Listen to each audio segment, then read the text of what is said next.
오늘 성경 본문에 주께서 생명의 길을 내게 보이시리니, 이렇게 다윗이 시편을 기록하고 있습니다. 이 본문을 보면 우리가 생각나는 찬양이 있죠. 주가 보이신 생명의 길, 나 주님과 함께. 이 찬양 많은 분들에게 사랑을 받고 있는 찬양 중에 하나입니다. 그 찬양의 기본적인 묵상의 출발이 된 성경 본문이 바로 오늘 본문입니다. 이 성경 본문은 많은 기독교인들에게 사랑을 받았습니다. 그래서 어저께 제가 한번 CCM 사이트에 들어가서 검색을 해보니까 이 본문을 가지고만 작사 작곡된 곡들이 굉장히 많은 것을 확인할 수가 있었습니다. 그렇다면 왜 이 생명의 길이라는 표현을 많은 사람들이 사랑하고 묵상하고 찬양을 할까요? 어구가 좋아서? 문구가 아름다워서? 물론 문구가 아름답습니다.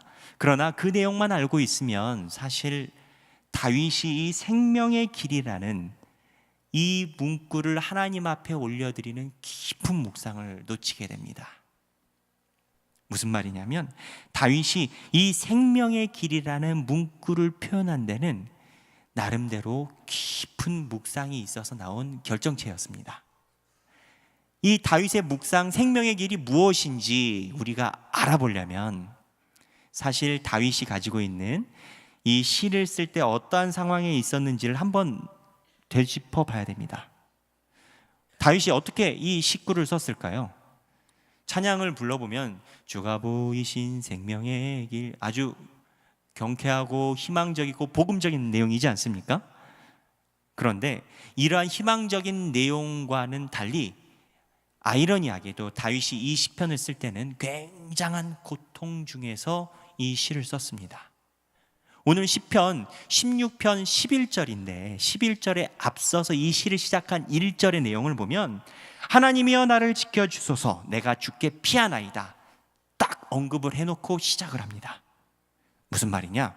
하나님, 내가 너무 고통스럽습니다. 내가 가지고 있는 환경, 주님 어떻게 대답하시고 말씀해 주시지 않으시렵니까? 라고 이야기하고 쓴 시가 바로 이 내용입니다. 그렇다면 도대체 다윗이 어떠한 상황에서 이러한 시를 썼겠습니까? 사실 16편 1편에 나오는 1절에 나오는 하나님이여 내가 주께 피하나이다, 이 내용은 다윗의 전체적인 인생을 하나로 뭉뚱그려서 회상한 내용입니다. 다윗은요, 우리가 생각하는 것처럼 그렇게 행복한 인생을 산 것만은 아니었습니다. 한 남자로서, 한 아버지로서 다윗의 인생을 살펴보면 과연 다윗의 인생이 그렇게 행복하다고 말할 수 있을까라는 생각이 들 정도로 험난하고 격동의 세월이었습니다. 살펴볼 수 있는 것이 많이 있지만 다윗이 인생 중에 가장 무엇이 힘들었을까 하고 성경을 보게 되면 저는 눈에 한 가지가 눈에 들어옵니다. 뭐냐면 다윗은 자기가 왕위에 있는 동안에 사랑하는 아들을 순차적으로 3명을 먼저 보냈습니다. 3명을 먼저 땅에 묻었습니다. 첫 번째 아들이 누구죠? 밧세바 사이에서 난 아들. 두 번째는 암논이라는 큰아들. 세 번째는 제일 사랑하고 아꼈다고 표현되어 있는 압살롬. 이렇게 3명의 아들들을 땅에 묻었습니다. 다윗이 이 3명의 아들이 죽어갈 때 얼마나 슬퍼했는지는 성경에 기록되어 있습니다. 하나님이 밧세바 사이에서 난 아들 하나님이 데려간다고 먼저 말씀하셨으면 내가 데려간다. 다윗이 하나님께 목 놓아서 이 아들 살려달라고 기도했습니다. 옷을 찢으며 기도했습니다. 아버지를 이기고 아버지를 죽이고자 달려드는 압살롬 3번째 아들, 우리가 생각할 땐 죽어 마땅하다고 생각할 수 있으나 이미 아들을 2번 땅에 묻은 다윗의 마음속에선 그러지 않았습니다. 이 압살롬을 물리치러 나가는 대장군 요압을 잡고 다윗이 그 요압에게 한 말이 가서 대승하고 오시오가 아니라 요압 장군, 우리 압살롬을 선처해 주시오, 좀 봐주시오, 살려주시오, 이러고 장수를 보냈습니다. 결국 압살롬이 요압의 칼에 의해 제거되고 돌아왔을 때 모든 이스라엘들이 다 환영했습니다. 왜냐하면 구테타가 진압이 됐으니까. 그러나 다윗은 어땠습니까? 방에 들어가서 목 놓아 통곡하며 울었습니다. 다윗 삶 속에 슬픔이 있는 겁니다. 물론 우리는 그러한 생각을 합니다. 다윗 정도가 되면 이 아들 3명이 죽었다 하더라도 깊이 따져보면 다윗이 잘못해서 여러 가지 복잡한 상황 속에서 아들이 죽었으니 어쩔 수 없지 않느냐. 높이 있는 사람, 고위직 관료에 있는 사람들은 그만큼 책임을 다해야 되는 게 아니냐. 우리도 애석하고 하지만 하나님에 의해서 어긋난 일들이 일어났으니 결과로서 이런 일이 일어났겠거니 라고 우리는 암묵적으로 성경을 읽어내려갑니다. 그리고 암묵적으로 그래도 왕 정도 되면 이 정도는 안타깝긴 하지만 이런 마음을 가질 수 있습니다. 그런데 우리가 놓치고 있는 한 가지가 있습니다. 다윗이 언제 하나님께 왕 되겠다고 기도한 적이 있습니까? 다윗은 단 한 번도 성경 어디에 하나님 나를 왕으로 길러주시옵소서, 주님 그 자리에 이르는 동안에 나를 훈련시켜 주시옵소서 라고 기도한 내용이 하나도 없습니다. 처음에 사무엘이 왔습니다. 하나님의 부르심에 의해서, 하나님의 보내심에 의해서 이새의 아들들 중에서 너 기름 부어라. 사무엘이 왔습니다. 다윗의 형제들 다 그 자리에 있었습니다. 근데 다윗만 없었습니다. 왜? 막내니까. 이새가 볼 때 너무 어리니까, 아직 준비가 안 됐으니까. 하나님이 부르신 겁니다. 다윗 불러와. 거기 없어. 다윗이 언제 그 자리에서 사무엘에게 사무엘 선지자의 내 머리에 기름 한번 부어주소서라고 얘기를 했습니까? 다윗이 언제 골리앗을 물리치고 영웅이 되려고 훈련했습니까? 다윗이 골리앗을 물리치려고 돌팔매질 연습했습니까? 막내이기 때문에 날마다 양떼를 쳐야 되고 날마다 양떼를 치다 보니 늑대가 달려들고 자기가 맡은 바에 최선을 다하기 위해서 돌팔매질 연습했을 뿐인데 그 돌팔매질이 골리앗 머리에 들어간 겁니다. 왜? 하나님을 모욕하는 것을 도저히 참을 수가 없어서. 영웅이 되려고 골리앗과 맞선 게 아니라 하나님을 모욕하니까는 맞섰는데 그게 영웅이 돼버린 겁니다. 만약에 다윗이 세상이 말하는 출세에 눈이 조금이라고 떴다면 사울이랑 그렇게 지내면 안 되죠. 세상의 출세란 상급자가 나에게 해주는 것, 그리고 그 상급자와의 관계를 잘해야 되는 게 세상의 출세 아니겠습니까? 사울이 그렇게 불편하면 왕이시여 뭐가 불편하십니까? 제가 서운하십니까? 발바닥에 키스라도 해드릴까요? 이래야 출세를 하죠. 그렇게 사울이랑 대립각을 세워서 뭘 어쩌자는 겁니까? 제가 말하고 싶은 요점은 다윗은 다윗의 인생을 본인의 손으로 시작하지 않았다는 겁니다. 그런데 본인이 시작하지 않은 왕의 길을 걷다 보니 내 손으로 아들을 3명을 땅에 묻게 된 겁니다. 세상에 어떤 사람이 당신의 자녀 3명을 땅에 묻어야 하니 대통령 한번 돼주십시오 라고 이야기할 때 나도 해보겠다라고 이야기하는 부모가 세상에 몇이나 있겠습니까? 가장 이해하기 어렵고 가슴 속에서 해소가 되지 않는 것이 자녀를 먼저 보낸 부모님의 마음이라고 얘기를 합니다. 우리는 그 마음에 대해서 너무나도 잘 아는 대한민국 사람들입니다. 그런데 다윗이 이렇게 힘들고 어려운 슬픔, 하나님을 위해서 헌신한 내 인생인데 내 인생에 왜 고통이 날마다 있고 내 자녀들이 먼저 가야 됩니까? 라는 이 고통 속에서 하나님의 주신 말씀이 생명의 길이라는 성경 말씀인 겁니다. 다윗이 하나님께 찬양한 이 생명의 길이라는 단어는 우리가 생각할 때 다윗이 묵상을 잘해가지고 찬양을 잘하고 영성생활을 잘해서 하나님께 드린 것처럼 생각할 수 있습니다. 아닙니다. 이 생명의 길이라는 표현은 하나님이 다윗에게 허락하시지 않으시면 절대 할 수 없는 표현이었습니다. 왜냐하면 생명의 길, 생명의 길은 영원한 영생인 겁니다. 근데 다윗을 포함한 그 당시의 유대인들 사회에서는 영생이란 단어는 절대 말하면 안 되는 단어였습니다. 왜냐하면요, 하나님과 인간의 차이가 있다 하면, 하늘에 계신 하나님과 땅에 있는 인간의 근본적인 제1 차이가 있다고 하면, 하늘에 계신 하나님은 영원하시고 땅에 있는 인간은 죽는다, 유한하다. 거꾸로 이야기해서 인간이 영원한 생명을 논하고 탐구하고 알아보려고 하는 행위는 영원하신 하나님과 동등한 위치에 올라가려는 반역의 행위로 봤습니다. 그래서 구약 시대에 보면요, 죽음 이후의 세계에 대해서 스올이라고 표현을 해놨지만, 스올이 어떠한 형태와 어떠한 작용이 있는지에 대해서는 절대 연구하거나 묵상하거나 집중하지 않았습니다. 이스라엘 백성들이 하나님께 받은 복들을 봐도 그렇습니다. 하나님이 아브라함에게 뭐라고 얘기했습니까? 하나님이 아브라함에게 내가 너에게 영생의 길을 주리니 라고 얘기했습니까? 너로 말미암아 열국의 아비, 온 세계의 아버지로 만들어 주리라 하셨습니다. 땅에서 이루어지는 겁니다. 신명기에 복 주십니다.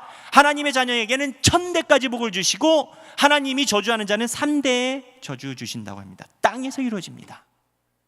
그러다가 예언자 시대에 살짝 문을 열어주셔서 묵시라는 것을 말씀하셨다가 예수 그리스도가 오심으로 인해서 예수님이 하늘에 계신 하나님으로서 영원한 생명, 예수를 믿는 자에게 영생을 주리니, 생명을 주리니 하고 예수님이 오셔서 봉인을 확 열어버리신 겁니다.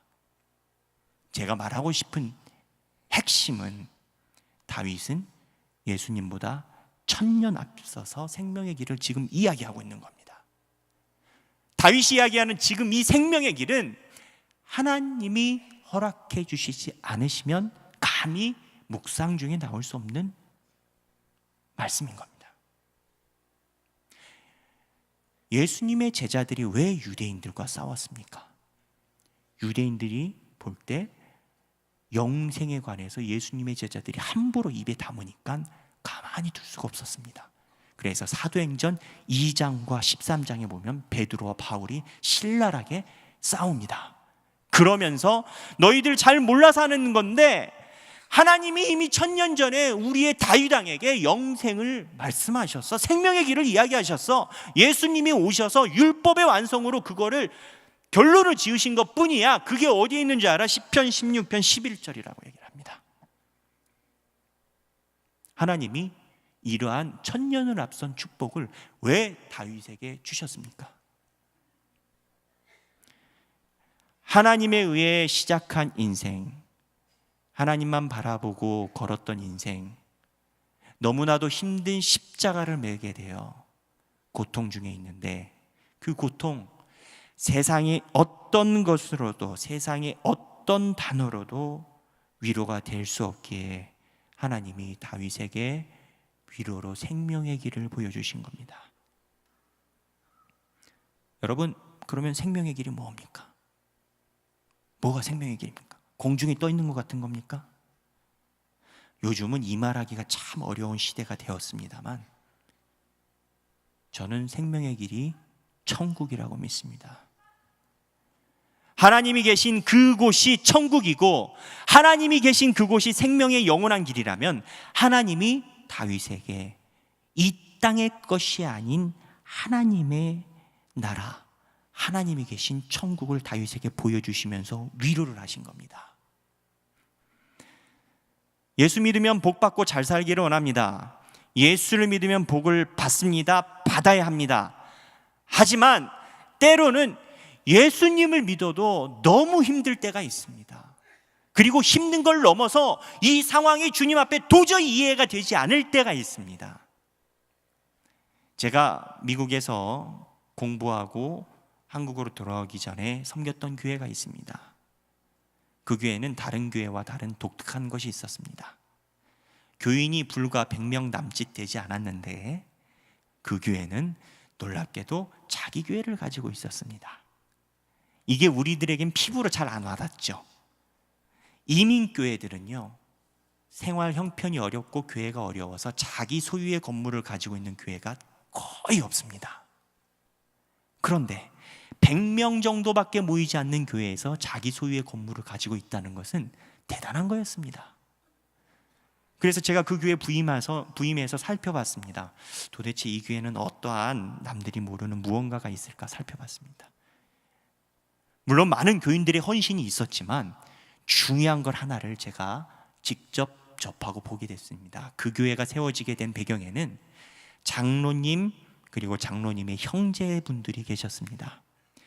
이분들이 한국에서 이민 와서 미국에 정착할 때 제일 먼저 한 것이 하나님의 교회를 세우고 싶어서 형제들이 최선을 다해서 하나님께 봉헌을 한 거였습니다. 제가 유학을 마치고 들어올 때까지 그분 가정들은 아직까지도 월세에 살고 계셨습니다. 그런데 무슨 일이 생겼냐면요, 가장 사랑하는 형제 중에 막내 여동생인 권사님께서 젊은 나이신데 암이 걸리셨습니다. 처음에는 암이 곧 낫겠거니 하고 기대했습니다. 그러나 병이 낫지 않고 날마다 심각해졌고 나중에는 교회를 나오지 못하게 되셨습니다. 그리고 들려오는 소리가 매우 위독하시다는 소리가 들려왔습니다. 처음에는 교인들이 하나님이 사랑하는 가정이고 하나님을 위해 헌신을 다하는 가정이니 곧 치유해 주시겠다라는 기대감으로 기다렸습니다. 그런데 교회 나오지 못하고 병원에 계시는 소리를 들으니까 성도분들이 한두 분 뒤에서 수근수근 대는데, 아유, 그렇게 하나님께 헌신하고 고생해도 참 암이 걸려, 이 얘기를 하는 것을 제가 들었습니다. 사실 성도분들의 그러한 회한에 가까운 소리를 듣는 것보다 저는 그분이 암이 치료가 되지 않는 게 너무 힘들었습니다. 그래서 권사님께 전화를 했습니다. 권사님, 제가 곧 나가야 되는 거 아시죠? 비자가 만료되고 학위를 마쳐서. 권사님, 가기 전에 제가 권사님 꼭 뵙고 기도드리고 싶습니다 라고 전화를 드렸어요. 사실 그 권사님은 돈 없고 힘들게 유학생활하는 저희 가정을 매우 사랑해 주셨던 권사님이셨습니다. 그런데 권사님이 저에게 그렇게 얘기를 하셨습니다. 목사님, 저를 아껴서 전화해 주신 거 너무 감사합니다. 제가 그 마음 충분히 받습니다. 그런데 목사님, 지금은 제가 신방을 받을 수가 없습니다.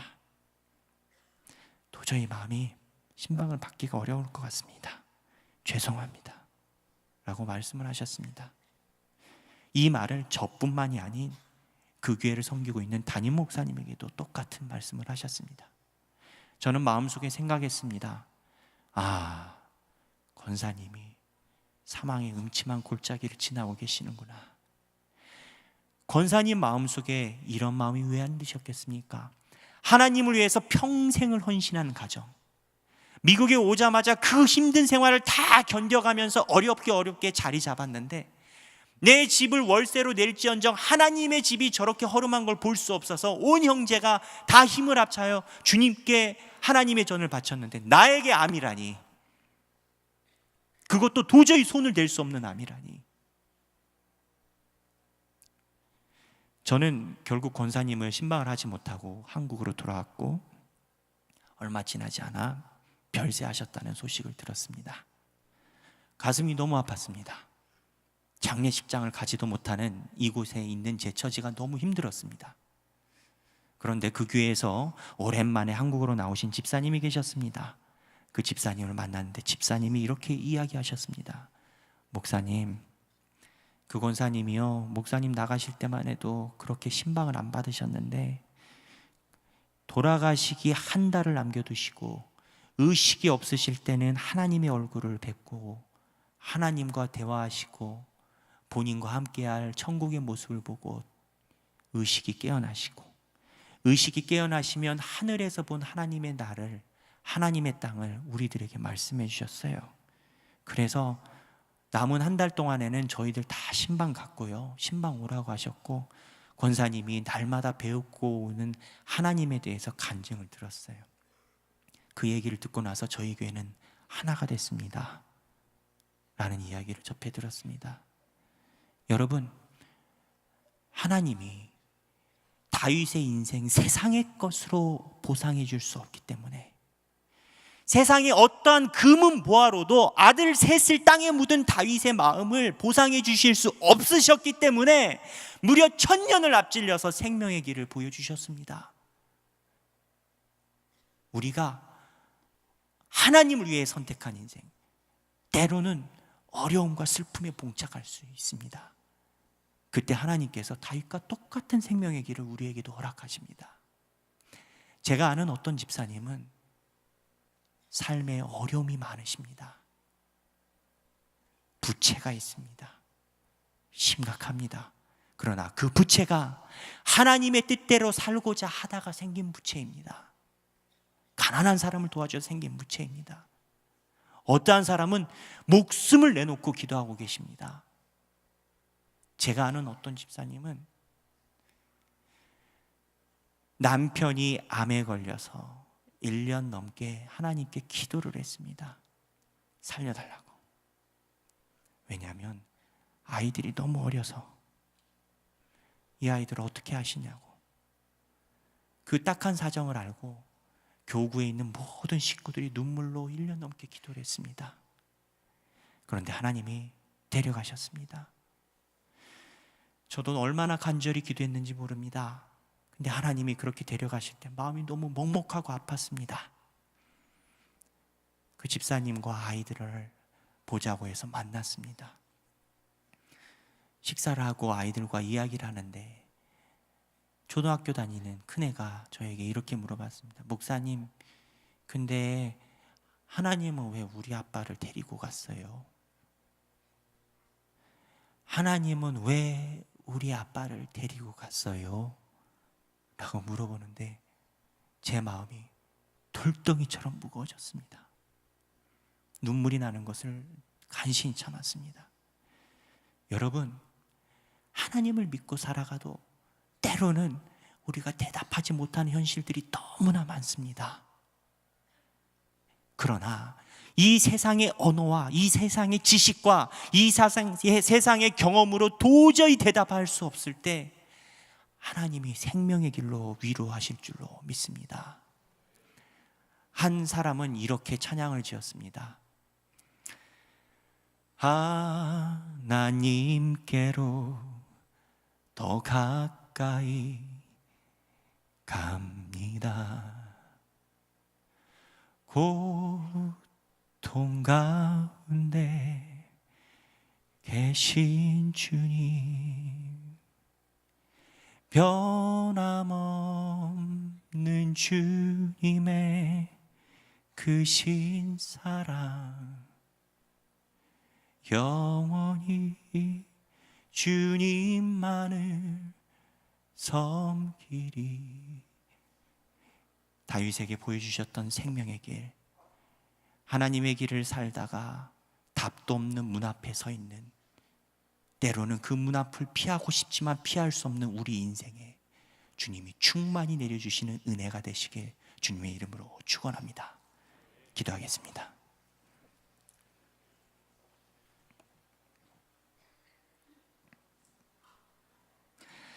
하나님 아버지, 저희들을 주님의 자녀로 불러주셔서 감사합니다. 주님의 은혜로 생명의 길을 허락하여 주심에 감사합니다. 예수님 믿고 하나님의 나라에 갈 수 있는 은혜 허락하여 주심에 감사합니다. 하나님, 그러나 우리가 삶 속에 살아갈 때 너무나 답답하여 닫혀진 문 앞에 서 있기만 하기도 힘들 때가 있음을 고백합니다. 하나님, 이 문은 열리지도 않을 뿐더러 뒤로 돌아갈 수도 없고 그 자리에 주저앉기도 너무나도 힘든 그 문 앞에 서 있을 때가 있었음을 고백합니다. 하나님, 그 안에서도 다윗에게 보여주셨던 생명의 길을 우리에게 허락하여 주시옵소서. 주님만 바라보고 주님께 드리려고 나온 인생, 하나님께 모든 것을 건 인생, 주님 기억하사 주님의 것으로 채워 주시옵소서. 감사드리며 사랑에 많으신 예수님의 이름으로 기도드렸습니다.